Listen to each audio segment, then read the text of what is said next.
صلی اللہ علیہ یا رسول اللہ وسلم علیک یا حبیب اللہ. تو پڑھ رہے ہیں ہو گیا شروع. تو شراب پڑھو تو شریف بات.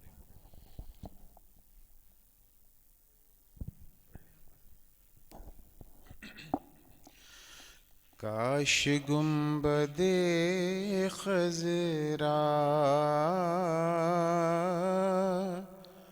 دیکھنے کو مل جاتا، کاش گنبد خضرا دیکھنے کو مل جاتا، داغ فرقت طیبہ قلب مضمحل جاتا،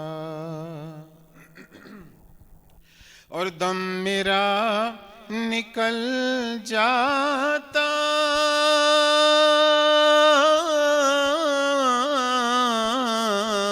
ان کے آستانے پر، ان کے آستانے کی خاک میں مل جاتا، ان کے آستانے کی خاک میں مل جاتا.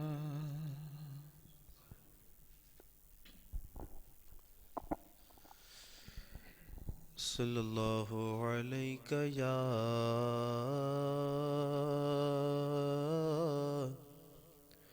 رسول اللہ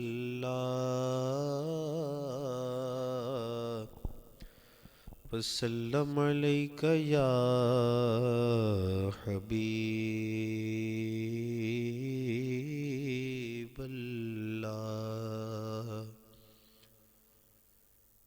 فرقت طیبہ کی وحشت دل سے جائے خیر سے، فرقت طیبہ کی وحشت دل سے جائے خیر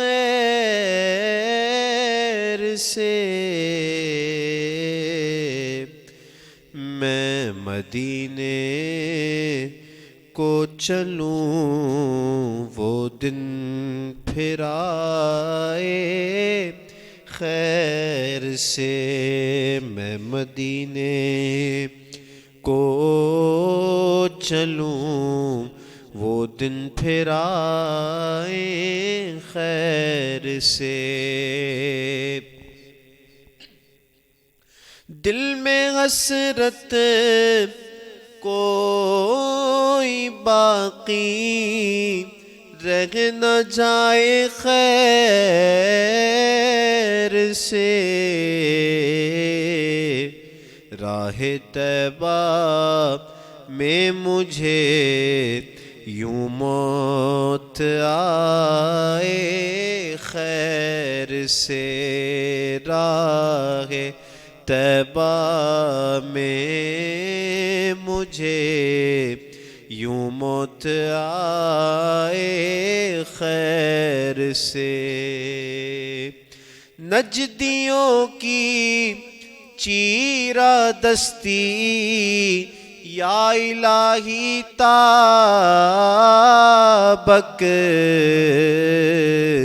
یہ بلائے نجدیہ طیبہ سے جائے خیر سے، گوش بر آواز ہوں قدسی بھی اس کے گیت پر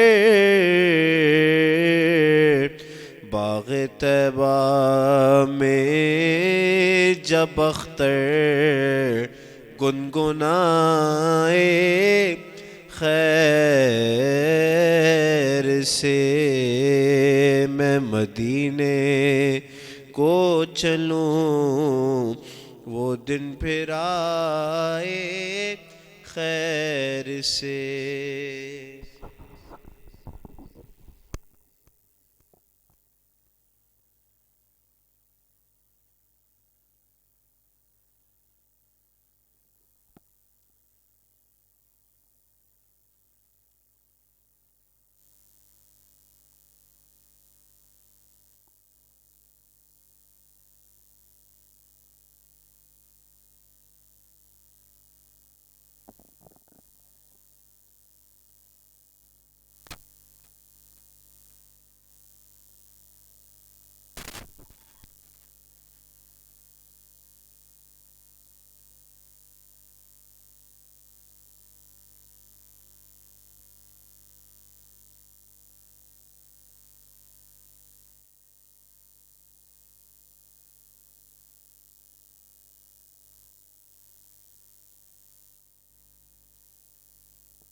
اللہم صلی علی سیدنا مولانا محمد معدن الجود والکرم وآلہ وبارک وسلم. ہمارا حال کی صورتوں کا معاملہ چل رہا تھا، تو اس میں جو سیاق کا حال تھا اور مخاطب کا حال تھا اس کے اعتبار سے کچھ میں نے عرض کر دیا آپ کے سامنے. اب تکلم کا حال، متکلم کے حال کے اعتبار سے بات ہوگی. آپ اس بات کو اپنے ذہن میں رکھیں کہ تاکید جو لائی جاتی ہے اس کا فقط مقصد جو تاکید کے ادات ہیں، مثلا اپنا انا ہے، انا ہے، لام تاکید ہے، اس کے علاوہ دوسرے ہیں، ان کا مقصد فقط یہ نہیں ہوتا کہ جو معمول کی نسبت موضوع کی طرف یا خبر کی نسبت مبتدا کی طرف ہے اس میں پختگی لانی ہے. یہ چیز تو با اعتبار کلام کی تاکید ہے. کبھی تاکید متکلم کے حال کے اعتبار سے لائی جاتی ہے. مثلا متکلم کوئی کام کر رہا ہے، اس کام کے اندر شدت اختیار کر رہا ہے، اس کام کے اندر وہ نہایت غایت درجے کا اہتمام کر رہا ہے، اس کو ملحوظ خاطر رکھ کر تاکید لائی جاتی ہے. مثلا یہ اللہ تعالیٰ کا فرمان ہے ربنا اننا سمعنا منادیا ینادی للایمان ان آمنوا بربکم فآمنا. یہ سورہ آل عمران کی 193 نمبر آیت. یہاں پر اللہ رب العزت اننا کے ساتھ کلام کو لایا. اے ہمارے رب، یہ صحابہ کرام رضوان اللہ تعالیٰ علیہم اجمعین کے لیے، اے ہمارے رب، ہم نے سنا کوئی منادی، اور یہ منادی سے مراد نبی علیہ السلام کی ذات بابرکت. ہم نے سنا کوئی منادی، وہ ایمان کے لیے پکار رہا ہے اور لوگوں کو ندا دے رہا ہے کہ ایمان لاؤ. کس پر ایمان لاؤ؟ ان آمنوا بربکم، اپنے رب پر ایمان لاؤ. تو اللہ تعالیٰ جب وہ ندا دے رہا ہے ایمان لانے کی اپنے رب پر، آمنا، ہم ایمان لیے. اب یہاں پر کلام کو اننا کے ساتھ کیوں لایا گیا؟ کیونکہ وہ انتہائی درجے کی تضرع اور زاری کے ساتھ، انتہائی درجے کی عاجزی کے ساتھ رب قدیر کی بارگاہ میں عرض کر رہے ہیں. ان کی نہایت عاجزی کو بتانے کے لیے اننا لایا گیا. تو یہ متکلم کا اعتبار ہے اس کے اندر. اس میں کلام کا اعتبار نہیں کہ ہم فقط جو ہے اپنا خبر کی نسبت مبتدا کی طرف یا معمول کی نسبت موضوع کی طرف اس کی پختگی کے لیے ادات تاکید لائیں. کبھی کبھار متکلم کا اعتبار ہوتا ہے کہ متکلم جو ہے وہ نہایت درجے کا، غایت درجے کا اہتمام کر رہا ہے، تضرع ہے، عاجزی ہے صحابہ کرام کے لب و لہجے کے اندر، اس کی طرف نگاہ کرتے ہوئے اس مقام پر تاکید لائی گئی۔ اسی طریقے سے اللہ تعالیٰ موسیٰ علیہ السلام سے فرماتا ہے انی انا ربک فاخلع نعلیک انک بالوادی المقدس طویٰ۔ یہ موسیٰ علیہ السلام سے اللہ تعالیٰ نے تاکید والا کلام فرمایا۔ پھر رسول کریم سے بھی تاکید والا کلام فرمایا انا نحن نزلنا علیک القرآن تنزیلا۔ یہ دونوں آیتیں، پہلی آیت میں موسیٰ علیہ السلام سے خطاب ہے تاکید کے ساتھ، دوسری آیت کے اندر رسول کریم علیہ السلام کے ساتھ خطاب ہے تاکید کے ساتھ۔ اب یہاں پر جو اپنا تاکید کا کیا مطلب ہے، میں ذرا اس کو ایک خارجی مثال دے کے سمجھاؤں۔ متکلم کبھی کبھار یہ رغبت اور چاہت رکھتا ہے، یہ ارادہ رکھتا ہے کہ میں کلام کو پختگی کے ساتھ میرے سننے والے پر پہنچا دوں، تاکہ دوسرے لوگوں کو یہ لگے کہ میرے مخاطب نے فقط کلام سنا نہیں بلکہ دیکھ لیا ہے، وہ حق الیقین کے منزلے سے اوپر ہو کر عین یقین کے منزلے میں آ گیا ہے، اس کے لیے مشاہدہ بن گیا ہے وہ۔ اب یہاں پر موسیٰ علیہ السلام کے لیے اللہ رب العزت تاکید والا کلام لایا انی انا ربک۔ کیا موسیٰ علیہ السلام کو کوئی شک تھا کہ وہ اللہ تعالیٰ ان کا رب ہے؟ تو قرآن کیوں انی لایا؟ اس کے لانے کی کیا وجہ ہے؟ وجہ یہی ہے کہ متکلم رب قدیر یہ قصد فرما رہا ہے کہ تاکید کے ساتھ کلام لا کر میں یہ بتانا چاہتا ہوں کہ میرا مخاطب جو موسیٰ علیہ السلام ہے اور جو دوسری آیت میں نبی علیہ السلام ہے، ان کے لیے کلام اس پختگی کو پہنچ گیا ہے کہ وہ رب کو رب سن کر نہیں مان رہے، عین یقین ہے ان کے لیے، اس عین یقین کے منزلے کو بتانے کے لیے تاکید لائی گئی۔ تو یہاں پر تاکید متکلم کی رغبت کے اعتبار سے، تو یہ بھی حال متکلم میں جائے گا، اگر جس میں کچھ مخاطب کا بھی دخل ہے، مگر متکلم نے رغبت رکھی، چاہت رکھی، قصد رکھا، اس وجہ سے کلام کو تاکید والا لایا۔ انا نحن نزلنا علیک القرآن تنزیلا۔ اب یہ قرآن کا جو اترنا ہے، بظاہر تو جبریل امین اترتے تھے، اب جبریل امین رسول کریم کی بارگاہ کے اندر ان آیتوں کو پیش کر دیتے تھے جو رب قدیر نے انہیں وہی کرنے کا ارشاد فرمایا تھا، مگر آپ دیکھیں کہ کلام کو تاکید کے ساتھ لایا گیا اس بات کو بتلانے کے لیے کہ میرے حبیب کے لیے اس وحی کا اترنا بظاہر تمہارے اعتبار سے تو ایک خبری شے ہے، مگر تاکید کے ساتھ کلام لا کر تم کو یہ متنبع کرنا چاہتے ہیں کہ گویا میرا حبیب جبریل کے ساتھ ساتھ نفس وحی کو بھی دیکھ رہا ہے، وہ عین یقین ہے۔ اس عین یقین کو بتلانے کے لیے یہاں پر کلام کو تاکید کے ساتھ لایا گیا ہے۔ تو تاکید کے اندر دونوں آیتوں کے اندر، یہ آیت موسیٰ علیہ السلام ہماری جو اس سے پہلے پیش کی، ان تینوں آیتوں کے اندر رغبت متکلم کا اعتبار ہے۔ اس اعتبار سے یہ متکلم کے حال کی جو آیت بنے گی۔ فاخلع نعلیک جو میں نے ابھی آپ کے سامنے آیت پڑھی، میں نہیں سمجھ رہا کہ ابھی جو میں بات کرنے جا رہا ہوں کہ میں موضوع سے ہٹوں گا کہ موضوع پہ ہی رہوں گا، لیکن راضی علیہ الرحمٰن نے بڑا عمدہ نقطہ لکھا ہے۔ میں راضی کو روح البیان کو بہت زیادہ دیکھتا ہوں اور اپنا اس کے اندر دلچسپی کا سامان بھی ہے۔ اگر آپ کو عقلی دلائل اور کچھ بلاغت کی اونچ نیچ اور کچھ اعتراضات کے جوابات وغیرہ دیکھنے تو راضی بیسٹ ہے۔ اگر آپ کو صوفیانہ نقطے دیکھنے اور اس کی صوفی تفسیر دیکھنی ہے تو اس وقت جو ہے تفسیر روح البیان بیسٹ ہے، مگر ہمارے جو مخالفین ہیں وہ تفسیر روح البیان کو مانتے نہیں، الا یہ کہ اس تفسیر کی دوسری تفسیر تائید کر دیں۔ لیکن الحمدللہ ہم جنہوں نے عشق و محبت والے ہیں، حضرت جنہ کہیں کبھی کیا بہرحال یہ دونوں تفسیریں وہ عقلی اعتبار سے، یہ اشاری اعتبار سے اپنا کمال لگتی ہیں۔ میں اکثر جو ہے نا اپنا گائیڈ بھی ہمارے جو طلباء ہیں ان کو یہی کرتا ہوں کہ ان دو تفسیروں کی گنجائش ہو تو بندہ اپنی لائبریری میں یہ دو تفسیریں ضرور رکھے، اس کے بعد دوسری تفسیروں کی طرف جائیں۔ آپ کو بہت زیادہ اس کے اندر سیکھنے کو ملے گا، بہت زیادہ آپ کو قرآن کی ایک چاشنی نظر آئے گی۔ تو راضی علیہ الرحمٰن نے کمال کیا، آپ فرماتے ہیں فاخلع نعلیک، اس کا لفظی ترجمہ کیا ہے، عام ترجمہ کیا ہے؟ اے موسیٰ علیہ السلام آپ اپنے دونوں جوتے اتار لیجیے۔ تو کیوں اتار لیجیے؟ انک بالوادی المقدس طویٰ. راضی علیہ الرحمہ فرماتے ہیں کہ یہاں پر نالین سے مراد جوتے نہیں. آپ جانتے ہیں سارے کے سارے ماشاء اللہ اہل علم ہیں اور ماشاء اللہ کئی فارغ التحصیل بھی ہیں کہ دلیل کی تعریف کیا ہے؟ المرکب من قضیتین للتعدی الی مجہول. ہکذا فی المناظر الرشیدیہ و ایضا فی کتب اخر. کہ دلیل جو مرکب ہو دو قضیوں سے اور جو مجہول کی طرف لے جائے. اس کا مطلب یہ ہو کہ دلیل ہمیشہ جو ہے وہ قضیوں سے بنے گی. ان دو قضیوں کو منطقی مقدمے کہتے ہیں، جس میں سے پہلے کا نام صغرا ہے، دوسرے کا نام کبرا ہے، وہ آپ جانتے ہیں. تو ہر دلیل دو مقدموں سے بنتی. اگر دلائل زیادہ ہیں مقدمے بڑھ جائیں گے. اچھا، ایک بات.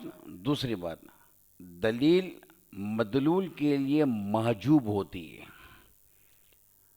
آپ اگر دیکھیں ایک بندہ جو ہے کسی مسئلے کی دلیل میں جا رہا ہے اور دلیل کے اندر اتنی غور و فکر ہو جائے کہ مدلول چھپا رہ جائے تو یہ دلیل خود مدلول کے لیے حجاب بن گئی. آسمان میں غور و فکر کرنے کا، زمین میں غور و فکر کرنے کا کیوں کہا گیا؟ معرفت رب ملے. مگر آسمان اور زمین میں غور و فکر اس قدر ہو گیا کہ وہ آسمان زمین کے ہی ہو کے رہ گیا اور اب اس سے رب کی طرف نہیں جا رہا. گویا کہ یہ دلیل اس کے لیے حجاب بن گئی. اس دلیل نے اس کو اپنی چاشنی کے اندر ایسا لپیٹ لیا کہ اصل مقصد بھول گیا. تو کئی جگہ پر دلیل مدلول کے لیے حجاب بن جاتی. یہی وجہ ہے، میں مختصراً کروں، یہ میں کہہ رہا ہوں موضوع سے ہٹا بھی ہوں، نہیں بھی ہٹا، یہ دونوں چیزیں اس کے اندر ہیں. سورہ بقرہ کے اندر غالباً جو وہ آیت نمبر 190 ہے، وہاں پر اللہ تعالیٰ فرماتا ہے ان فی خلق السماوات والارض واختلاف اللیل والنہار وفی الفلک تجری فی البحر. یہ جو آیت ہے اس میں رب قدیر نے راضی علیہ الرحمہ فرماتے ہیں 8 علامتیں اپنی معرفت کی بتائیں. وہ آپ وہ آیت میں دیکھ لیجئے گا.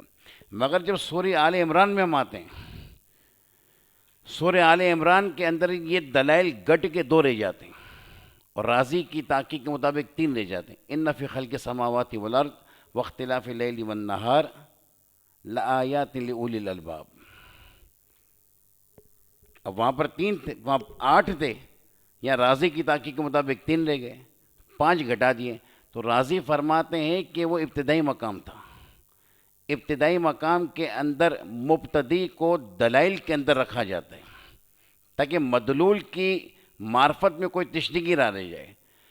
ایک بچے کو جب سمجھایا جاتا ہے تو کئی طریقوں سے سمجھایا جاتا ہے. دیکھو بیٹا یہ یوں ہے، اس کو یوں سمجھو، اس کو یوں سمجھو، تو اس کے ذہن کے اندر بات کو راسخ کیا جاتا ہے. تو 8 دلائل اپنی معرفت کے لائے. پھر جب سورہ آل عمران آئی 5 دلائل گھٹا دیے، 3 دلائل رکھے، کیونکہ دلائل مدلول سے حجاب بن جاتے ہیں. اب تیرا مقام مبتدی کا نہیں ہے، اب تیرا مقام منتہی کا ہے. تو دلائل گھٹا دیے تاکہ فوراً معرفت رب حاصل ہو. تو دلائل سے جان کر رب کو جاننا بے شک یہ ایک جو نا اپنا اتھینٹک طریقہ ہے، مگر صوفیہ کے یہاں پر دلیل حجاب مدلول کو جاننے کے لیے جتنی دلیل گھٹے گی اتنا مدلول پختہ ہو جائے گا. یہی وجہ ہے کہ جب راضی علیہ الرحمہ کے پاس وہ شیطان آخری وقت میں آیا اور راضی علیہ الرحمہ کو کہتا ہے کہ خدا کا انکار کیسے انکار کروں، خدا کے وجود پر یہ دلیل ہے. اس نے رد کیا، کہا یہ دلیل ہے، اس نے رد کیا. ایک قول کے مطابق 360، ایک قول کے مطابق کوئی اور عدد ہے. وہ سارے دلائل کو رد کیا. نجم الدین کبریٰ صاحب تعویلات نجمیہ کہیں وضو فرما رہے تھے، پیر و مرشد راضی علیہ الرحمہ، انہوں نے وہیں سے کہا راضی کہتا کیوں نہیں کہ میں رب کو بغیر دلیل کے مانتا ہوں. تو ابھی تک دلیل کے چکر میں پھنسا ہوا ہے. مدلول تیرے لیے بدیہی ہو گیا، بدیہی کے لیے کیا دلیل؟ جب آپ اتنی بات سمجھ گئے تو اب آیت کی طرف آئیے. فخلا نالیک کا لفظی ترجمہ یہ ہے کہ موسیٰ اپنے دونوں جوتے اتار دو، اور اس کا اشاری ترجمہ جو اس کو کہتے ہیں باطنی ترجمہ یہ، اے موسیٰ جب تک کوئی طور پر میرے پاس نہیں آئے تھے اور اس وقت تک تیرے پاس میری وحی لے کر جبریل امین آتا تھا. اب تو اس وادی مقدس طویٰ میں جو آیا ہے تو براہ راست مجھ سے کلام کرے گا. تو جب تک جبریل امین آ رہے تھے تو دلائل کے ذریعے سے مجھے جان پا رہا تھا. اب جب تو اس وادی مقدس طوبہ میں براہ راست مجھ سے کلام کرنے آ رہا ہے تو دونوں جوتے یعنی دلیل کے دونوں مقدمات کو پیچھے کرتے مدلول کے پاس تو آ رہا ہے. تو فخلا نالیک کے ایک تعبیر اور ایک توجی راضی علیہ رحمہ جو بیان کی وہ میں نے آپ کے سامنے ذکر کی کہ نالیک سے مراد ای مقدمتیک، کہ تیرے دونوں مقدموں کو جو مدلول رب پر جو معرفت رب پر ہیں چھوڑ دے، کیونکہ تو اب براہ راست رب سے خطاب جنب نہ کرے گا، اللہ تعالیٰ تو سے خطاب فرمائے گا. تو پتہ یہ چلا کہ موقع محل کے اعتبار سے ہی سارا متکلم کا اعتبار تھا. اس کے بعد اللہ رب العزت قرآن کریم میں فرماتا ہے، میں ساری یہ باتیں اس ضمن میں کر رہا ہوں کہ قرآن کریم نے جگہ جگہ پر حال کی مراعات کی، کہیں سیاق کے حال کی، کہیں خطاب کے حال کی، کہیں متکلم کے حال کی. تو اللہ رب العزت فرماتا ہے قرآن کریم میں وَإِذَا لَقُوا الَّذِينَ آمَنُوا قَالُوا آمَنَّا وَإِذَا خَلَوْا إِلَىٰ شَيَاطِينِهِمْ قَالُوا إِنَّا مَعَكُمْ إِنَّمَا نَحْنُ مُسْتَهْزِئُونَ. اس آیت کریمہ کے اندر منافقین کی بات ہو رہی ہے. آپ جانتے ہیں منافقین جب مسلمانوں سے ملتے ہیں تو قالوا آمنا، وہ کہتے ہیں ہم ایمان لائے.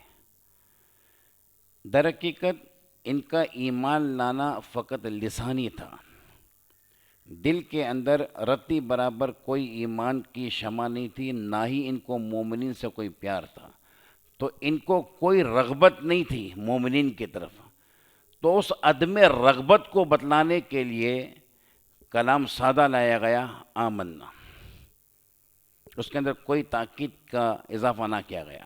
وَإِذَا خَلَوْا إِلَىٰ شَيَاطِينِهِمْ، اور جب یہ نا اپنے ہم عقیدوں کے پاس جاتے ہیں، کفار کے پاس جاتے ہیں، تو ادھر مومنین کو کہا آمنا، کفار کو تاکید کے ساتھ کہتے ہیں اِنَّ مَعَكُمْ، کیونکہ قلبی طور پر رغبت ان کے پاس تھی. تو اس رغبت کی زیادتی کو بتلانے کے لیے کلام کو تاکید کے ساتھ لایا گیا، اور وہاں پر سرے سے رغبت نہ آتی تو کلام کو تاکید سے خالی کر دیا گیا. آپ دیکھ رہے ہیں کہ ایک جگہ پہ کالو کا مقولہ تاکید کے بغیر ہے آمنا، ایک جگہ پر کالو کا مقولہ تاکید کے ساتھ ہے اِنَّ مَعَكُمْ. پھر اس کے بعد جب اِنَّ مَعَكُمْ کے اندر ذرا سا تردد آیا کہ تم لوگ تو وہاں بھی جا کے ملتے ہو، اور اب ہمیں جو نا تاکید کے ساتھ کہہ رہے ہو اِنَّ مَعَكُمْ، تو پھر ادھر جو جاتے ہو تو اب تاکید کے ساتھ وہاں جانے کی وجہ بتائی اِنَّمَا نَحْنُ مُسْتَهْزِئُونَ. ہم سوائے ٹھٹھا کے کچھ نہیں کرتے، ہم سوائے استہزاء کے کچھ نہیں کرتے. تو یہ جو ایک سوال مقدر نکل رہا تھا اِنَّ مَعَكُمْ سے، کہ سامنے کو تردد پڑے کہ جب وہاں بھی جا رہے ہو تو معکوم کہاں ہے، تو اس تردد کے دفعیہ کے لیے کلام کو تاکید کے ساتھ لایا گیا. یہ تاکید استحبابی ہے، یہ وجوبی نہیں. تو مراعاتیں کلام کی ساری جو ہے اپنا جتنی بھی باتیں اس کے اندر موجود ہیں. اور ایک بات جو آگے آیت بھی اسی قبیل سے آ رہی ہے تو یہاں میں یہ کام آئے گی. انما، یا بچے سب جانتے ہیں کہ جو ادات کسر ہیں یہ ان میں سے ہے انما، اور اسی طریقے سے ما و الا وہ بھی ہے. انما ہمیشہ مقصور پر آتا ہے، مقصور پر آئے گا. اب یہ یہاں پر جو انما نحن مستہزئون، اب یہ کیا کہتے ہیں کہ ہمارا استہزاء پر کسر ہے ان کے ساتھ ملنے کے وقت، اور کچھ نہیں کرتے. انما الہکم الہ واحد، تو وحدت پر کسر ہے الہ کا. تو انما جو ہے وہ مقصور پر داخل ہوگا. انما یخشی اللہ، اس کے اندر بھی یہی ہے، اور وہ مقصور علیہ وہ علماء ہے. صحیح، یعنی کہ یہ خشیت کا کسر کیا گیا ہے علماء پر. علماء کا کسر خشیت پر نہیں کیا گیا کہ علماء کے اندر سوائے خشیت کے کچھ اور نہیں ہے، بہت سارے اوصاف ہیں. تو انما مقصور پر آتا ہے. تو یہاں پر متکلمین کا جو نانو سے ہمیں سمجھ میں آ رہا ہے ان کا کسر کیا گیا ہے استہزاء پر کہ یہ لوگ مسلمانوں کے پاس جا کر سوائے استہزاء کے کچھ نہیں کرتے، تاکہ ان معکم کہنا ان کا درست ہو جائے۔ لیکن میں کہہ رہا ہوں کہ آپ دیکھ رہے ہیں کہ اپنا وہ کلام کی چستی جس کو کہتے ہیں جب نا بندش کس قدر پختہ پروئی ہوئی ہے۔ یہی تو وجہ تھی، میں نے آپ کو شروع میں جو تمید گفتگو کی تھی اس میں یہی کہا تھا، الفاظوں کا مسئلہ نہیں ہے، الفاظ ان کے پاس ہیں، الفاظوں کی ایسی ترکیب نہیں لا سکتے۔ جس ترکیب سے قرآن کو پرویا گیا ہے اس ترکیب نے ان کو عاجز کیا ہے۔ اس کے بعد اللہ تعالیٰ قرآن کریم میں فرماتے ہیں انہی آیتوں کے انہوں نے جب یہ کہا کہ وَإِذَا قِيلَ لَهُمْ آمِنُوا، اور اسی طریقے سے ایک دوسری آیت وَإِذَا قِيلَ لَهُمْ لَا تُفْسِدُوا فِي الْأَرْضِ، جب ان کو کہا جاتا ہے کہ زمین کے اندر فساد نہ کرو۔ اب آپ دیکھو ان کو تنبیہ کی گئی نہ کرو زمین میں فساد، یہ ماننا درکنار، انہوں نے کلام کے اندر کسر لا کر اصلاح کا کسر خود میں کر کے مومنین کے لیے فساد کی تعریض کی۔ مثال کے طور پر 4 بندے بیٹھے ہوں، ان 4 بندوں میں سے ایک بندہ کہے کہ اس مسئلے کا فہم تو مجھے آتا ہے، اب وہ اس کی کیا نیت ہے ہمیں نہیں پتہ، تو کہنا یہ چاہ رہا ہے، کسر خود میں کر رہا ہے کہ مسئلے کا فہم مجھے آتا ہے، مگر ساتھ میں جو بقیہ 3 ہیں ان سے اس فہم کی نفی بھی کر رہے ہیں۔ تو یہاں پر صلاح کی کسر جب ان کو کہا گیا کہ لا تفسدوا فی الارض قالوا انما نحن مصلحون، تو انہوں نے صلاح کا کسر خود میں کیا، نہ صرف صلاح کا کسر خود میں کیا، ساتھ میں تعریض بھی کی، مصلح تو ہم ہیں، مفسدین دیکھنا تو مومنین کو دیکھ لو۔ جس طریقے سے دروس البلاغہ کے اندر ایک مثال دی تعریض کی، خیرکم من تعلم القرآن وعلمہ، یعنی کہ ایک ایسا بندہ ہو ذرا سمجھ بوجھ رکھتا ہو مگر وہ قرآن نہ سیکھتا ہو نہ قرآن سکھاتا ہو، لیکن کچھ سمجھ بوجھ رکھتا ہو، اس کو یہ کہا جائے کہ خیرکم، رسول کریم فرماتے تم میں سے بہتر وہ ہے یہ جو قرآن سیکھے، اور یہ بظاہر تو اس کو حدیث سنانی ہے مگر حقیقت میں اس کو ہٹ کرنا ہے کہ تو خیر نہیں، تجھ میں خیریت نہیں۔ یہ تعریض ہے کہ کلام کا ظاہر کچھ ہو اور یہ ارادہ کچھ کر کے اس کو متنبع کرا، اس کو جناب نا پہلو دار کلام کہا جاتا ہے کہ میں کہہ تو یہ رہا ہوں کہ رسول کریم نے یہ فرمایا کہ جو قرآن سیکھے اور سکھائے وہ بہتر ہے، اور جب تو سیکھتا سکھاتا نہیں تو بہتر نہیں، تو وہ حدیث سنا کر خیر والوں کا بتا کر اس کو خیر سے منتفی کرنا ہے، یہ تعریض ہے۔ تو انما نحن مصلحون کہہ کے خود کو صلاح والا بتا کر مسلمانوں سے صلاح کی نفی کرنی ہے کہ یہ مفسدین ہیں۔ ایسا میں آپ کو بات، اب اللہ رب العزت نے ان کا رد بلیغ فرمایا، اور اللہ رب العزت نے فرمایا الا انہم هم المفسدون، انہوں نے کہا قالوا نحن مصلحون، ہم اصلاح فرمانے والے ہیں، ہم اصلاح کرنے والے ہیں، تو فسادی کن کو کہا؟ مسلمانوں کو۔ اللہ رب العزت کلام کے اندر حرف تنبیہ الا لایا، اور آپ جانتے ہیں ہمارے معاشرے کے اندر کسی کو جب متنبع کرنا ہوتا ہے تو ہم نے بھی اردو میں کچھ الفاظ جب نہ وہ کیے ہوئے ہیں، جس طریقے سے کہا جاتا ہے سنیے سنیے ہماری بات سنیے، یہ کسی کی توجہ کو مبذول کرنا ہے، خود کی طرف متوجہ کرنا ہے، تو اللہ سے بھی توجہ متوجہ کی جاتی ہے، توجہ متوجہ جب ہو گئی اب تشویق پیدا ہوتی کہ جی بولیں کیا کام ہے، تو یہ تشویق پیدا کرنے کے لیے توجہ کو متوجہ کیا اللہ سے۔ پھر اس کے بعد حرف تاکید لایا گیا انا، پھر انا کا اسم ہم اس کے ساتھ ہے، آگے پھر ہم فصل کے لیے لایا گیا، یہ پھر تاکید پیدا کرے گا، الا انہم هم المفسدون، اتنی بات کافی تھی، الا انہم المفسدون، ہم نہ لایا جاتا، یہ ہم لایا گیا تاکید کے لیے۔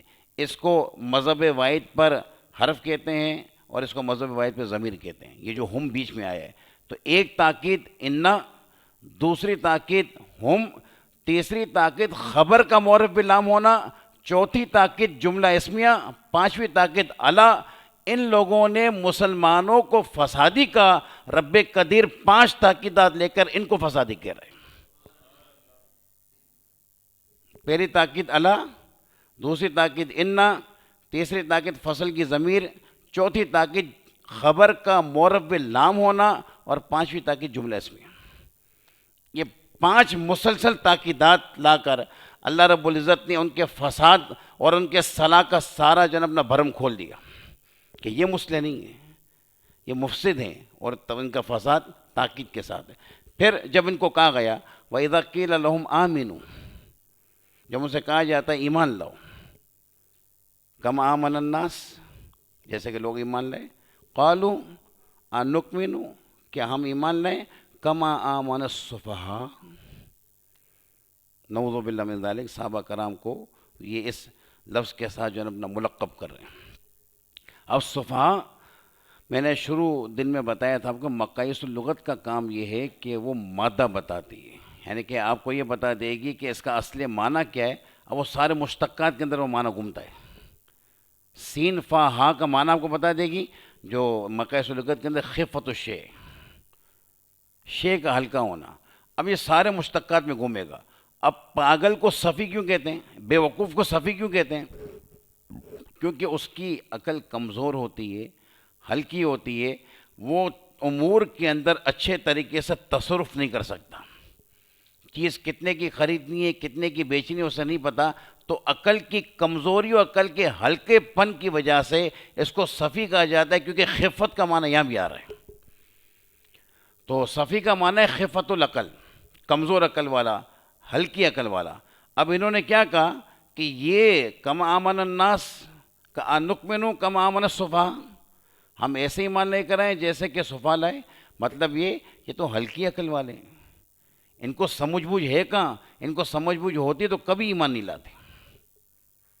یہ ان لوگوں نے صحابہ کرام کو ہٹ کیا کہ ان میں سمجھ بوجھ کہاں ہے، ان میں تصرف کا، ان میں تدبر کا مادہ کہاں ہے. اگر ہوتا تو یہ ایمان نہیں لاتے اور اپنے آبا و اجداد کے بتوں کو نہیں چھوڑتے. اللہ رب العزت نے وہی طرز جو اوپر قرآن کریم نے اختیار کیا یہاں پر بھیجا، الا انہم هم السفہاء، بالکل وہی طرز.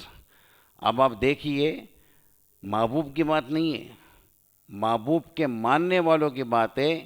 جس کو نسبت رسول کریم سے ہو جائے اس کو اپنی خود کی تائید کرنے کی ضرورت نہیں، رب قدیر تائیدات بھیج رہے ہیں. یہ رسول کریم سے سنگت اور نسبت کا تعلق ہے، ورنہ کسی اور کے لیے نہیں کہا گیا. پھر آگے الا انہم هم السفہاء. اب اس سیری سے بات ہے کہ اتنی 5 تاکیدات مولا لائی جا رہی ہیں تو بے شک وہ صفحہ ہیں، تو پھر ان کو تو پتہ ہوگا. آگے اللہ فرماتا وَلَكِنْ لَا يَشْعُرُونَ. ایک ہے شعور اور ایک ہے علم. یہ میرے خیال سے یہاں پر وَلَكِنْ لَا يَعْلَمُونَ، یہی ہے، میں غلط نہیں پڑھ رہا ہے نا، وَلَكِنْ لَا يَعْلَمُونَ. تو وہ یہ جب نا اوپر جو آیا تھا الا انہم، وہ پڑھیے گا ذرا، یہ وَلَكِنْ لَا يَشْعُرُونَ اوپر ہے، هُمُ الْمُفْسِدُونَ وَلَكِنْ لَا يَشْعُرُونَ. شعور کہتے ہیں حواس خمسہ سے کسی چیز کو جاننا، اور علم کہتے ہیں عقل سے کسی چیز کا ادراک کرنا. اب اوپر اللہ رب العزت نے فرمایا وَلَكِنْ لَا يَشْعُرُونَ، اور یہاں ارشاد فرمایا وَلَكِنْ لَا يَعْلَمُونَ. حق اور باطل کے درمیان فرق کرنا یہ امر عقلی ہے. یہ چیز حق ہے، یہ چیز باطل ہے. آج بھی اگر آپ جو ہے نا اپنا کسی ایسے بندے کو کہ جس کی عقل سالم ہو، کچھ سمجھ بوجھ رکھتا ہو، اس کے سامنے 2 باتیں رکھ دیں کہ اس بات کے یہ دلائل ہیں، اس بات کے یہ دلائل ہیں. اب آپ اس کے اندر غور و خوض کریں اور دیکھیں کہ کون سا مذہب حق ہے. مثلا ہمارے دلائل یہ ہیں کہ صدیق اکبر خلیفہ بلا فصل ہیں، اور مخالف کی دلیل یہ ہے کہ وہ سرے سے خلیفہ ہی نہیں ہے. اب تو دلیلوں کے اندر جو ہے اپنا اچھے طریقے سے تدبر کر، تیرے سامنے ساری بات آ جائے گی. تو حق اور باطل کے درمیان فرق کرنا یہ امر عقلی ہے. اس کا مطلب یہ ہوا کہ حق اور باطل کے درمیان فرق کرنا اس کا تعلق عقل سے. تو وہاں پر جب بات آئی ایمان کی، کہ جب انہوں نے یہ کہا کہ نؤمن کما آمن السفہاء، تو اب یہ بات ہے ایمان و کفر کی. کافر نہیں سمجھ پا رہے کہ ایمان کیا چیز ہے، تو نہ سمجھ پانے کی وجہ سے امر عقلی میں غلطی کر رہے ہیں، تو اس امر عقلی میں غلطی کی طرف اشارہ کرنے کے لیے اللہ نے فرمایا وَلَكِنْ لَا يَعْلَمُونَ، کیونکہ اس کا تعلق علم سے۔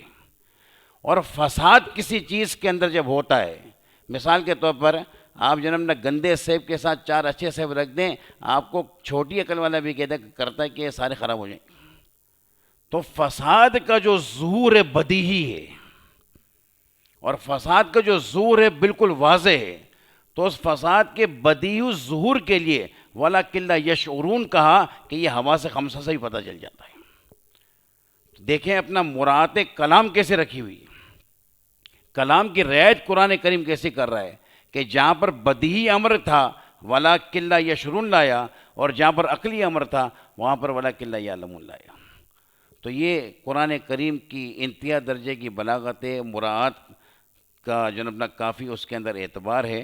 اس کے بعد یہ راضی علیہ رحمٰن نے صاحب بیضاوی نے یہ نقطہ لکھا جو میں نے ابھی آپ کے سامنے یعلمون یشعرون کا فرق کیا، اپنا جو بیضاوی برات ہیں ان کو تو پتہ ہی ہے وہاں ہے، اور راضی علیہ رحمٰن نے بھی اس نقطے کو لکھا۔ راضی علیہ رحمٰ ماشاءاللہ اور جگہ پہ بھی بڑا کمال کیا ہے، مگر یہ کفایت کرے گا۔ اگر آپ اس مقام کو دیکھیں راضی سے تو انشاءاللہ تعالیٰ راضی بہت سی چیزیں پائیں گے، لیکن ہمارا وہ موضوع نہیں، اس لیے میں ان چیزوں کو یہاں نہیں لا رہا۔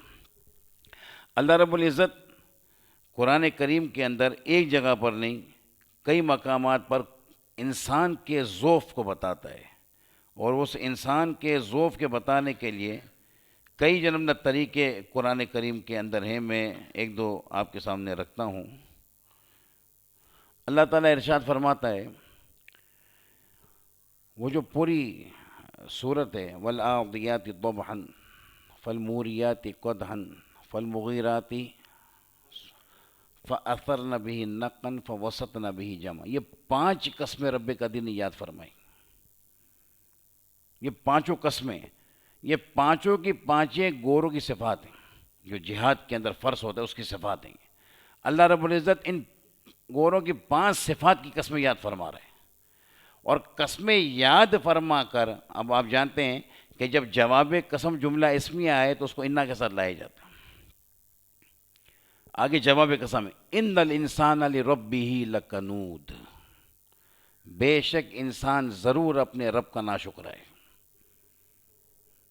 یہ اللہ رب العزت نے انسان کا بتایا۔ اچھا کہیں پر اللہ رب العزت انسان کے لیے فرماتا ہے خلق الانسان ضعیفا، کہ ہم نے انسان کو کمزور پیدا کیا۔ ایک جگہ پہ قرآن کریم ارشاد فرماتا ہے ان الانسان خلق ہلوعا، ہلو کس کو کہتے ہیں؟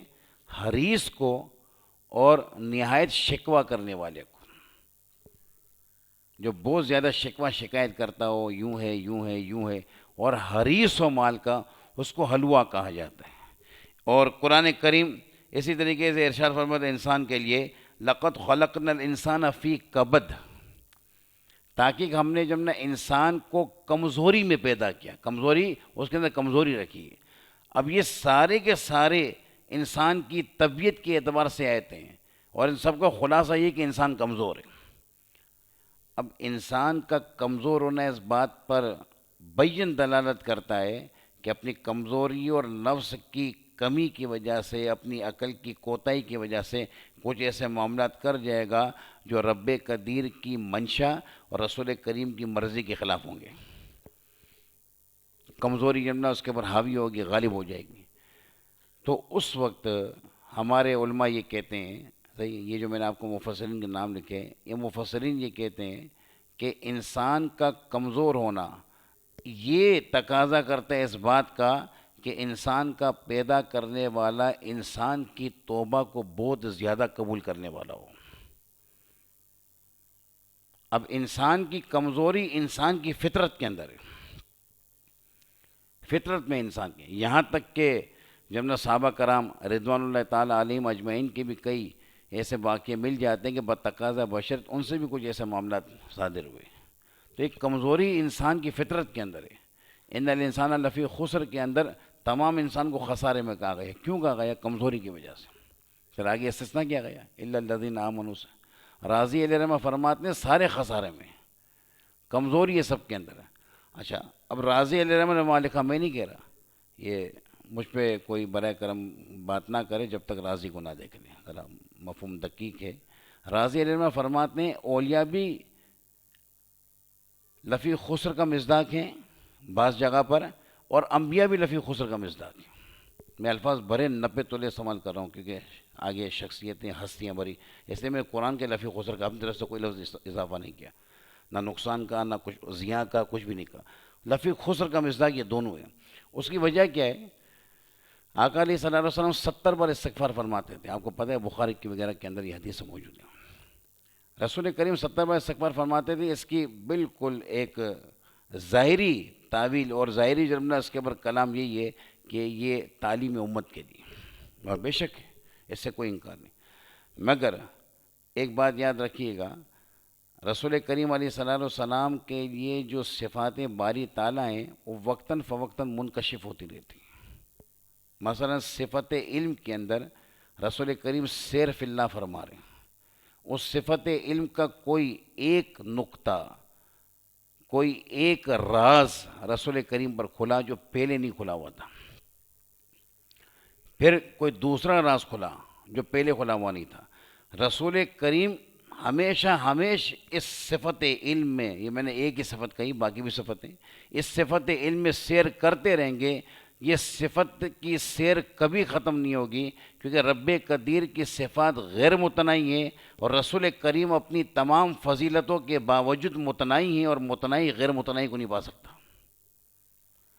تو جب رسول کریم پر ہر آن اور ہر لمحے، اور جب اللہ چاہتا ہے تو کوئی راز مزید کھلتا ہے، تو وہ راز پہلے نہیں کھلا تھا، تو اس راز کے نہ کھلنے کے وقت رسول کریم پر وہ بات منکشف نہیں تھی. اس عدم انکشاف کی طرف توجہ کرتے ہوئے استغفار فرماتے تھے. اور جیسے جیسے جناب نہ وہ منکشف ہوتا رہتا استغفار فرماتے رہتے رہے. مولا مجھے یہ بات نہ معلوم تھی، تیری عطا سے، تیری توفیق سے یہ بات معلوم. تو جیسے جیسے انکشاف ہوتا رہتا وہ بات کھلتی رہتی. تو مطلب یہ کہ انسان کو ضعیف پیدا کیا گیا. یہاں تک کہ میں نے آپ کے سامنے راضی کا رکھا کہ انبیاء اولیاء یہ بھی جناب نہ خسارے میں نے اس کا خسارہ آپ کو سمجھا دیا. ان کا خسارہ یہ والا نہیں جو ہمارا والا ہوتا ہے. تو یہ تقاضا کرتے اس بات کا کہ ہمارا رب بڑا توبہ کرنے والا ہو. 40 نبوی کے اندر ایک حدیث نقل کی نبوی علیہ الرحمٰن نے، جو انس بن مالک خادم رسول صلی اللہ تعالی وسلم سے روایت ہے. نبی علیہ صلی اللہ علیہ وسلم فرماتے ہیں، یہ حدیث قدسی ہے. آقا علیہ صلی اللہ علیہ وسلم فرماتے ہیں کہ یبن آدم، اللہ تعالیٰ فرماتا ہے، اے ابن آدم، تو اگر پوری زمین، یہ ساری زمین جتنی ہے، اس ساری زمین کو گناہ سے بھر کر میرے پاس آ، کہ تیری فطرت یہ ہے، تجھ میں ضعف ہے، تو حلوہ ہے، تو ضعیفہ ہے، تیرے پاس قنوط والا معاملہ ہے، تیرے پاس خسران والا معاملہ ہے. اگر تو ساری زمین گناہوں سے بھر کر میرے پاس آ، مگر ایک کام، میرا کسی کو شریک مت بنا. 2، تو نے عمل کے اعتبار سے ساری زمین گناہوں سے بھر دی، اور گناہ اٹھتے اٹھتے آسمان تک پہنچے، اتنے گناہ کر دیے تو نے، لیکن تو نے میرا کسی کو شریک نہ کیا. تو جتنے گناہ تم میرے پاس لے کر آئے اتنی مغفرت میں تیرے پاس لے کر آؤں گا. تو پتہ یہ چلا کہ انسان کا ضعف یہ وہ حال ہے جو تقاضا کرتا ہے رب قدیر کا تواب ہونا، کہ رب قدیر بہت زیادہ توبہ قبول فرمانے والا ہے اور بہت زیادہ توبہ کو پسند فرمانے والا ہے. تو معلوم یہ ہوا کہ انسان کے اوپر جو حالات ہیں، انسان کی جو طبیعت ہے، یہ بھی ایک حال ہے، اس کے بھی کچھ تقاضے ہیں. اس وجہ سے جگہ جگہ پر جو اپنا توبہ وغیرہ کے معاملات کو جب نہ کہا گیا. یہاں تک کہ اگر آپ کے ذہن میں یہ واقعہ ہو، جب قارون نے موسیٰ علیہ السلام پر وہ زنا والا الزام لگانے کی کوشش کی تھی اور رب قدیر نے موسیٰ علیہ السلام کو اس سے جب نہ بری فرمایا، تو اس وقت موسیٰ علیہ السلام نے زمین کو، تو موسیٰ علیہ السلام کو پیغام آیا کہ یہ جو اپنا شداد غالباً جو اپنا یہ قارون تھا، یہ قارون کے لیے آپ کی یہ زمین میری آپ کی پیروی کرے گی، آپ جو حکم دیں. تو موسیٰ علیہ السلام نے حکم دیا زمین کو قارون کو اپنے اندر لے لے. پہلے وہ جو ہے اپنا پاؤں تک گیا، پھر وہ گھٹنوں تک گیا، کرتے کرتے یہاں تک ہر بار کی طرح اے موسیٰ اب میں نہیں کروں گا علیہ السلام، اے موسیٰ اب میں نہیں کروں گا. موسیٰ علیہ السلام نے نہ سنی، آخر وہ پورا زمین میں غرق ہو گیا. غیب سے ندا آئی، اے موسیٰ اگر یہ بندہ مجھ سے اتنی بار معافی مانگتا میں معاف کر دیتا. کیونکہ ذوف جو رب قدیر کی بارگاہ میں انسان کا ہے وہ تقاضا کرتا ہے اس بات کا کہ ہمارا رب بہت زیادہ تواب، بہت زیادہ معاف کرنے والا ہو. یہاں تک کہ حاکم للمستدرک کے اندر یہ روایت لکھی کہ اللہ تعالیٰ، اگرچہ اس روایت کا مجھے فنی اعتبار سے نہیں پتا کس درجے پر ہے، کہ اللہ تعالیٰ بروز قیامت شیطان کو جہنم سے نکالے گا اور فرمائے گا کہ تو اب بھی آدم کو سجدہ کر لے علیہ السلام، میں تجھے بخش دوں گا. کتنا بخشنے والا ہے، کتنا رحم فرمانے والا ہے. کہ وجہ یہی ہے کہ انسان تو انسان، ہر ایک کی فطرت کے اندر ضعف ہے، کمزوری ہے، وہ کچھ نہ کچھ بندے سے چیزیں ہو جاتی ہیں. تو اللہ رب العزت بڑا تواب ہے، بہت زیادہ توبہ کو قبول فرمانے والا ہے. اس کے بعد کچھ چیزیں موقع محل کے اعتبار سے، میں مرات حال کے معاملے میں ہوں تو میں اسی اعتبار سے ساری باتیں آپ کے سامنے کر رہا ہوں. انسان مدنی و طبع ہے. مدنی و طبع کا مطلب یہ کہ مل جل کر رہنے والا. پہلے بھی میں نے آپ کو شروع درس میں اپنا عرض کی تھی کہ انسان نکلا ہی انس سے، یہ چاہتا یہی ہے کہ میں مل جل کر رہوں. اسی وجہ سے جب آدم علیہ السلام کو جنت کے اندر کچھ وحشت ہوئی، اس وحشت کو دور کرنے کے لیے اللہ رب العزت نے انہی کی پسلی سے حوا رضی اللہ تعالیٰ عنہ کو تخلیق فرمایا. یہ آپ کے علم ہے، سارا ذہن کے اندر ہے. تو انس چاہتا ہے بندہ، انسان تو مدنی و طبع ہے. اچھا جب جو ہے نا اپنا مل جل کر رہے گا تو مل جل کر جو نا رہنے کے اندر اس کا ذہن الگ ہے، اس کا ذہن الگ ہے، اس کا ذہن الگ ہے، اس کا ذہن الگ ہے، کچھ نہ کچھ اونچ نیچ ہوگی. اور اسی طریقے سے یہ ذہن کے الگ ہونے کی وجہ سے، اور اس بات کہ میں نے ابھی آپ کو بتایا کہ انسان حریص ہے، ابھی حلوہ کو بتایا آپ کو، حریص ہے، اس کی طبیعت میں حرص ہے. کہ رسول کریم علیہ السلام فرماتے ہیں کہ ابن آدم کو سونے کی وادی مل جائے تو ایک اور مانگے. پوری سونے کی وادی مل جائے، مشکات کی حدیث ہے، ایک اور سونے کی وادی مانگے. پھر رسول کریم فرماتے ہیں آخر ابن آدم کا جو منہ بھرے گی وہ مٹی ہوگی، مرے گا آخر میں جا کر. تو حرص ہے اس کی طبیعت کے اندر. تو وہ جب مدنی و طبع ہوگا تو اس کی طبیعت کے اندر حرص ہے. یہ حرص اس بات کا تقاضا کرے گا کہ یہ جو معاشرے کے اندر چیزیں، یہ میری ہو جائے، یہ میری ہو جائے، یہ میری ہو جائے. اچھا پھر یہ حرص تقاضا کرے گا کہ میرے پاس جو مال ہے سامنے والے کے پاس نہیں تو میں کیا کروں، میں نہ دوں. تو اللہ رب العزت جانتا ہے کہ مدنی و طبع ہے. یہ حال تقاضا کرتا ہے اس بات کا کہ اس کو کچھ اس مدنی و طبع ہونے کے قواعد بتائے جائیں. اچھا ایک طریقہ یہ ہوتا ہے، کوئی آپ کو کہے کہ چلے جو ہے نا اپنا آپ کو بلایا جا رہا ہے، اور ایک یہ جس طریقے سے درست بلاغہ میں مثال دی، چلو تمہیں امیر المومنین بلا رہے ہیں. اس میں بڑا بھاری بھرکم وزن ہے. یہ جو لفظ ہے نا امیر المومنین بلا رہے ہیں، بڑا بھاری بھرکم ہے.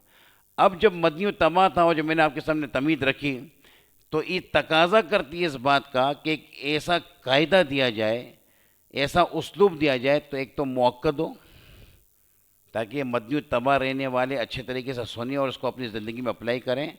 اور دوسرا جو ان قواعد کو مدنی و طبع پر رائج کروانے والا ہے اس کا ذکر ہو.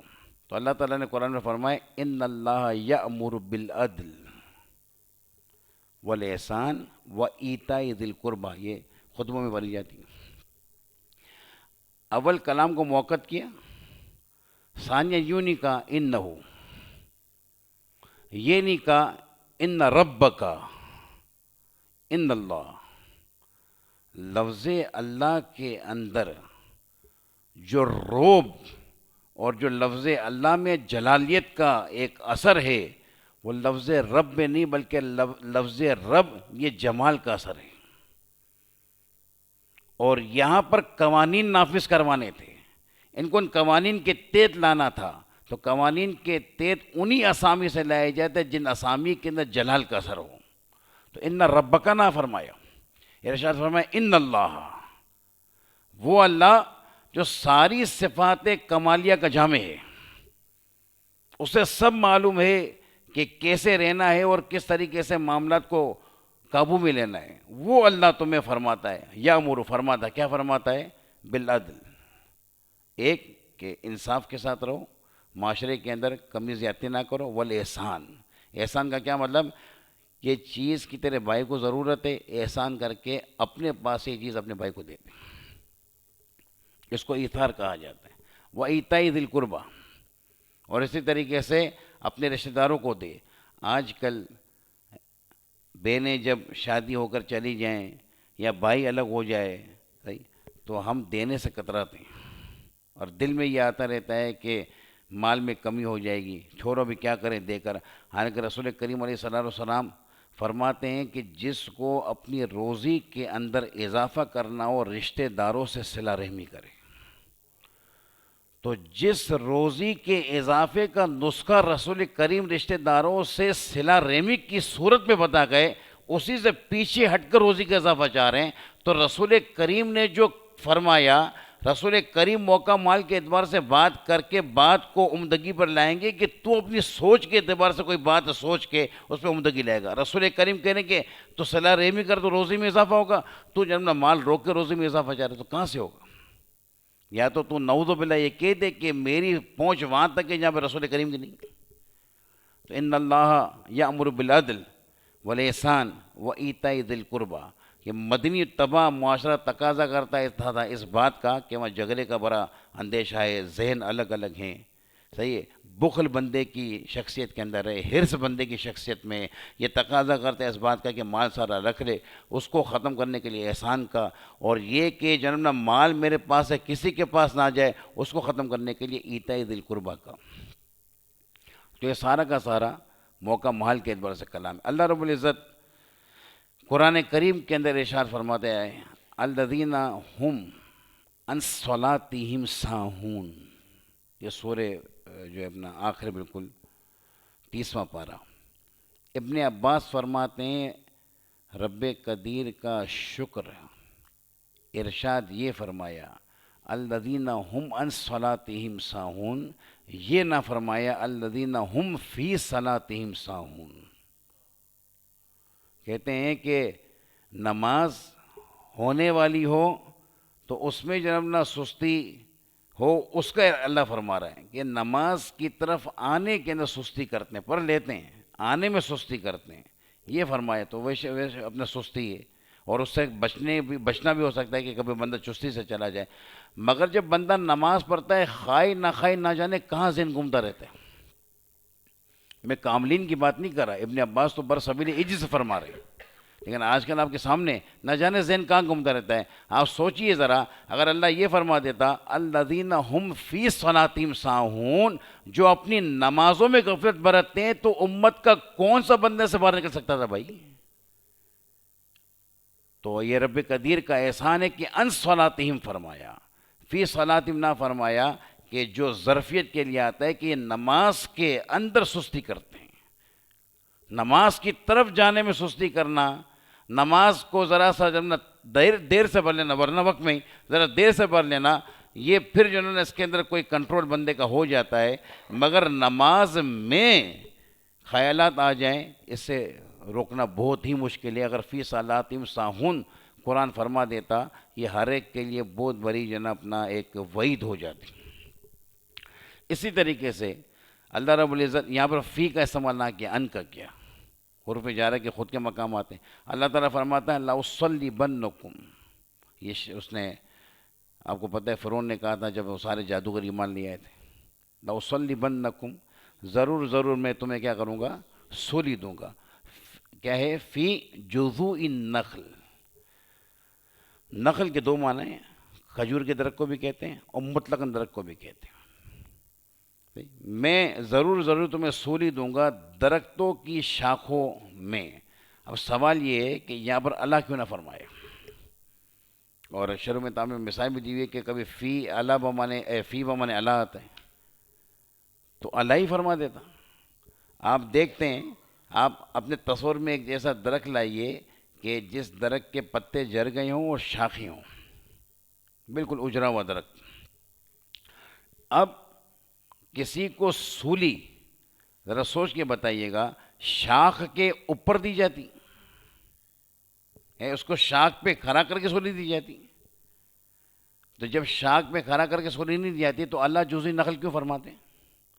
اور جب سولی دی جاتی ہے تو یہ بندہ جو ہے اپنا درخت کے کم و بیش بیچ میں ہوتا ہے، بیچ میں نہ بھی ہو تو جب نہ کچھ اوپر درخت ہوتا ہے کچھ نیچے ہوتا ہے، یہ الگ بات ہے کہ جب نہ اوپر نیچے ذرا کم ہوتا ہے، لیکن یہ جناب نہ بالکل اوپر ٹاپ پہ نہیں دی جاتی، نہ بالکل تنے کے ساتھ دی جاتی ہے، ان دونوں کے درمیان اس کو سولی دی جاتی ہے۔ تو جب سولی درمیان میں دی جاتی ہے، اس درمیان کو بتانے کے لیے فی کو استعمال کیا، لَأُصَلِّبَنَّكُمْ فِي جُذُوعِ النَّخْلِ، کہ ضرور ضرور میں تم لوگوں کو سولی دوں گا۔ اب وہ استعمال تو جناب نا اس نے کیا تھا، مردود نے، فرعون نے، مگر رب قدیر نے اس کی بات کو حکایت کی، اور یہ عربی کے فساد کہ فی کا کہاں استعمال ہے، ان کا کہاں استعمال ہے، وہ آپ کے سامنے میں نے رکھی۔ اس کے بعد ایک دو باتیں مزید کر کے پھر ہم اپنے درس کو، بس اب معاملہ یہ کہ آپ لوگ انتظار کرتے ہوں گے، اب میں تو روز وقت پر ہی نکلتا ہوں، اشفاق صاحب کو کہتا بھی رہتا ہوں، آج بھی میں 8:55 میں گھر سے نکلا ہوں۔ اب یوں سمجھیں کہ میں 9:10 یا 12 پہ رکشے میں بیٹھا ہوں، یہ بس یہ رکشے نے ابھی اتارا ہے اب جب میں آیا ہوں۔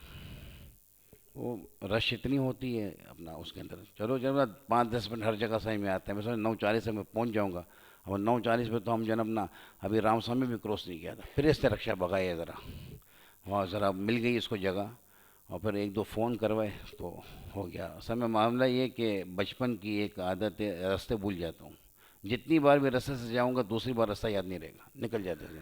جب وہ امام صاحب کو بھی تنگ کیا کہ بھائی بتا دو، وہ سوچ رہے ہوں گے بھائی میری عادت ہے، بھائی میرے کو راستہ یاد نہیں رہتا، مخصوص بس اتنا مدرسے کا راستہ معلوم ہے، گھر کا راستہ پتہ ہے، یہ اللہ کا شکر ہے کسی اور کے گھر نہیں چلا جاتا، اللہ کا بڑا احسان ہے، لیکن راستے یاد نہیں رہتے، سچی بات ہے، تو اس وجہ سے میں بھول جاتا ہوں۔ تو اب میں اس لیے بھی کہہ رہا ہوں کہ کبھی فون کر کے بار بار اگر بات کرواؤں تو طبیعت میں مت لیجیے گا، نہیں رہتے راستے یاد بالکل بھی، اور رات کو تو بالکل یاد نہیں رہتے، وہ کتنی بار بھی گزر جاؤں نکل جائے گا ذہن سے۔ بس یہ آخری بات ہم کر کے اپنے درس کو اختتام دیتے ہیں۔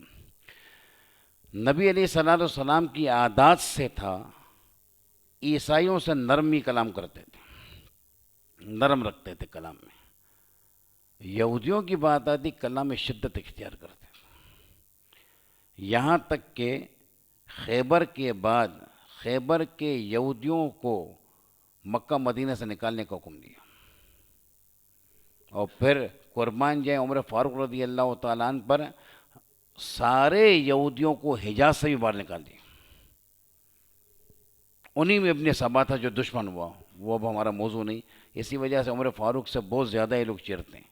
تو یہود کے ساتھ سختی اور عیسائیوں کے ساتھ کچھ نرمی معاملہ، اللہ رب العزت قرآن میں ایک جگہ ارشاد فرماتا ہے لَتَجِدَنَّ أَشَدَّ النَّاسِ عَدَاوَةً لِلَّذِينَ آمَنُوا، ضرور اے حبیب آپ پائیں گے، تاکید کے ساتھ کلام ہے، ضرور آپ پائیں گے با اعتبار عداوت کے مومنین کی دشمن کن کو؟ یہود، ایک والذین اشرکوا، اور جو مشرک ہیں یہ مسلمانوں کے کٹر دشمن، ان کے اندر دشمنی بہت زیادہ پائیں گے۔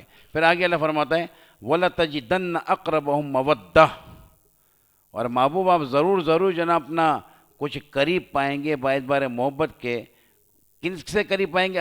الذین آمنوا یا للذین آمنوا، ان سے جو ایمان لائے۔ اچھا کن کو پائیں گے؟ جو یہ کہیں گے ان نصارا، ہم کیا ہیں؟ تو نصرانی جو ہے وہ پھر بھی مسلمانوں سے اتنی عداوت نہیں رکھتے جتنی یہودی رکھتے۔ یہی وجہ تھی کہ ہرقل بادشاہ جب رسول کریم علیہ الصلوۃ والسلام نے انہیں خط لکھا تو خط کے اندر یہ لکھا کہ من محمد رسول اللہ الی ہرقل عظیم الی ہرقل ملک العظیم للروم، اس کو کچھ ٹائٹل دیا کہ جو روم کا بڑا بادشاہ ہے ہرقل، اس کی طرف جب یہ خط لکھا جا رہا ہے، تو یہ نرمی اختیار کی۔ لیکن جب بات آتی وحدانیت کی تو وحدانیت نہیں مانتے تھے، تو نبی علیہ الصلوۃ والسلام انی ادعوک بدعایت الاسلام، کہ میں تو اسلام کی طرف بلاتا ہوں، انی تاکید کے ساتھ لائے۔ پھر رسول کریم نے آگے جوام الکلم ارشاد فرمایا اسلم تسلم یا تسلم، اسلم تسلم تسلم. اب یہ اسلم کیا ہے کہ تو اسلام لا، قلباً لساناً قولاً، یہ سارا اسلم سے نکلے گا. اب آپ دیکھو لفظ اتنا سا ہے، اس میں نکل کیا کیا رہا ہے. اسلام لا، لسان اللہ، جب تو لسان اللہ لائے گا تو کہے گا اشہدو ان لا الہ الا اللہ، اشہدو ان محمد رسول اللہ. جب تو عمل لائے گا، نماز ادا کرے گا، روزے رکھے گا، زکوٰۃ دے گا، طاقت رکھتا ہے تو حج کرے گا، صلہ رحمی کرے گا، اور جتنے بھی جناب عمل، اور بچے گا جن سے روکا گیا، شراب نہیں پیے گا، زنا نہیں کرے گا، چوری نہیں کرے گا، علاقہ، یہ سارا عمل میں آئے گا. اور قلباً کا کیا مطلب، تیرے دل کے اندر بھی یہی بات ہو کہ اللہ تعالیٰ وحدہ لا شریک ہے اور رسول کریم محمد صلی اللہ علیہ وسلم ان کے رسول ہیں. آپ دیکھیے اسلم کے اندر رسول کریم نے پورا اسلام گھیر لیا. اس کو کہا جاتا ہے جوامع الکلم، قلیل اللفظ کثیر المعنی. اور پھر رسول کریم کی فصاحت کے کیا کہنے، آقا علیہ صلی اللہ علیہ وسلم آگے جس مادے سے پورے اسلام کو گھیر کر شرط بنائی کہ تو اسلام لا، اسی مادے کو استعمال کر کے جزا بنا دی. وہی مادہ استعمال کیا ہے اور جزا بنا دی. تو اسلام لیا لساناً، عملاً، قلباً. فائدہ کیا ہوگا، تسلم، تو بچ جائے گا دنیا کے اندر مسلمانوں کے ہاتھوں قتل ہونے سے اور آخرت میں رب قدیر کے ہاتھ عذاب پانے سے. مجھے بتائیے، میں آپ سے پوچھتا ہوں، آپ جناب بالکل تحقیق کی نگاہ سے دیکھیے، اسلم کے اندر اسلام کا کون سا حکم باقی رہ گیا؟ جب اسلم کا معنی یہ کہ تو اسلام لا، عملاً، لساناً، قلباً، اب رہ کیا گیا؟ یہ رسول کریم کی انتہائی درجے کی فصاحت ہے. دو جملوں کے اندر ساری زمین کے حکم، سارے آسمان کے حکم، آخرت کے حکم بتا دیے، یہاں تک کہ جو نا اپنا بندہ جنت میں چلا گیا. رہا ہی کچھ نہ، ساری دنیا سمیٹ کے ان دو جملوں کے اندر رکھ دی. تیرے آگے ہیں یوں دبے لچے فصاح عرب کے، کوئی جانے منہ میں زبان نہیں بلکہ جس میں جان نہیں. رسول کریم کی اتنے کلمات کے اندر سب کچھ آ جاتا ہے. میں کہتا ہوں کہ آج بھی اگر کسی کو اپنی فصاحت دانی پر بڑا فخر ہے، کم کلمات کے اندر مفہوم کثیر کو گھیر کے بتائے تو اسے پتہ چل جائے گا کہ کس قدر مشکل ہے. رسول کریم کی بارگاہ میں ایک شخص آیا، دو ایسے متضاد سوال کیے. یہ رسول کریم کی ہی فصاحت تھی کہ ایک سطر میں جواب دیا. آقا علیہ صلی اللہ علیہ وسلم کی بارگاہ میں آ کے کہتا ہے، اے اللہ کے رسول، دلنی علی عمل، آپ میری رہنمائی فرمائیے ایسے عمل پر، اذا عملتہ، جب میں وہ عمل کروں، احبنی اللہ و احبنی الناس. آپ صوفیہ کے پوائنٹ آف ویو کو دیکھیں، وہ کہتے ہیں کہ ایک دل میں خالق اور مخلوق جمع نہیں ہو سکتا. اگر تجھے مخلوق سے واسطہ رکھنا ہے تو خالق سے نہیں رہے گا، خالق سے واسطہ رکھنا ہے مخلوق سے نہیں رہے گا. اب وہ سوال اس نے کیسا کیا؟ سوال کیا کرتا ہے کہ آپ ایسا عمل بتائیے کہ مجھ سے اللہ بھی محبت کرے، مجھ سے بندے بھی محبت کرے. اب یہ کوئی عام بندہ ہوتا، کوئی پروفیسر ہوتا، کوئی عالم دین ہوتا، لمبی چوری لسٹ بنا کے دیتا کہ تو یہ یوں بھی کرنا ہے، یوں بھی کرنا ہے، اللہ کو یہ بھی مطلوب ہے، اللہ کو یہ بھی مطلوب ہے، بندے جو ہے نا اپنا یوں ہے، پورا ایک فلسفہ اس کے سامنے رکھ دیتا کہ جو ہے اپنا ایک رجسٹر کی صورت میں اس کے سامنے آتا کہ جس کو پڑھنا سمجھنا مشکل ہو جائے. رسول کریم نے دو لفظوں میں جواب دیا. آقا علیہ السلام فرماتے ہیں، ازہد، دوری اختیار کر، قلت اختیار کر، فیما عند اللہ یحبک اللہ، جتنا اللہ نے تجھے دیا اس پر قناعت کر اور مزید کا طالب نہ ہو، اللہ تو اسے پسند کرے گا.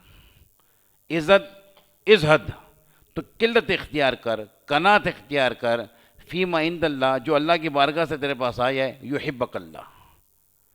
ازہد فیما عند الناس، لوگوں کے ہاتھوں میں جو ہے کسی کے پاس مال ہے، کسی کے پاس حسن ہے، کسی کے پاس شہرت ہے، کسی کے پاس کیا ہے، اس سے بے نیاز ہو جا. عزت فیما عند الناس یحبک الناس. جب لوگوں کو پتہ چلے گا کہ ایسے نہ میری گاڑی کی حرص ہے، نہ میرے مال کی حرص ہے، نہ میرے حسن کی حرص ہے، نہ فلاں کی حرص، نہ فلاں کی حرص، تو اس سے ملے گا. بندہ اس وقت کتراتا ہے جب کسی کو دیکھے کہ یہ میرے مال کا حریص ہے، فلاں کا حریص ہے، تو ذرا کتراتا ہے. عزت فیما عند الناس یحبک الناس. جو لوگوں کے پاس ہے اسے بے رغبت ہو جا، بندے تو سے پیار کرنے لگ جائیں گے. مجھے بتائیے کہ کس طریقے سے دو چیزوں کو جمع کیا چند الفاظوں کے اندر. یہ رسول کریم علیہ صلی السلام کا ایک امتیازی وصف ہے، اور بے شک آپ افصاح الخلق ہیں ہر اعتبار سے، علماً، بلاغتاً، فصاحتاً، ہر اعتبار سے آپ افصاح ہیں. رسول کریم علیہ صلی اللہ علیہ وسلم کے صدقے ہمیں بھی قرآن کریم کی کچھ سمجھ اور فہم عطا ہو. اللہم صلی علی سیدنا و مولانا محمد مادر الجود والکرم وآلہ وبارک وسلم. یا ارحم الراحمین، یا ارحم الراحمین، یا ارحم الراحمین. تیرے دین متین کو اور خصوصاً تیرا قرآن و تیرے حبیب کے کلام کو سمجھنے کے لیے ہم سب جمع ہوتے ہیں. ہم سب کا جمع ہونا یا حاضر ہونا اپنی بارگاہ سمجدت میں قبول فرما. ہمارے سینوں کو، ہمارے ذہنوں کو ارحم الراحمین الہ العالمین تو اپنے لطف سے، اپنے فضل سے کشادہ فرما. شرع صدر عطا فرما. ارحم الراحمین عقل کی درستگی عطا فرما. ہمیشہ ہمیشہ ہمیں ہماری عقل کو شریعت کا تابع رکھنے کی توفیق عطا فرما. ارحم الراحمین اس مسجد کو اور جہاں بھی مساجد اہل سنت ہیں، مدارس اہل سنت ہیں، یہاں کے درس نظامی کے دوسرے شعبے کے اساتذہ کو، طلباء کو، اور دنیا جہان میں کہیں بھی سنی مدارس کے اساتذہ طلباء ہیں، تمام کو شاد و آباد فرما. وصلی اللہ تعالی علی خیر خلقہ محمد و آلہ و صحبہ اجمعین برحمتک یا ارحم الراحمین.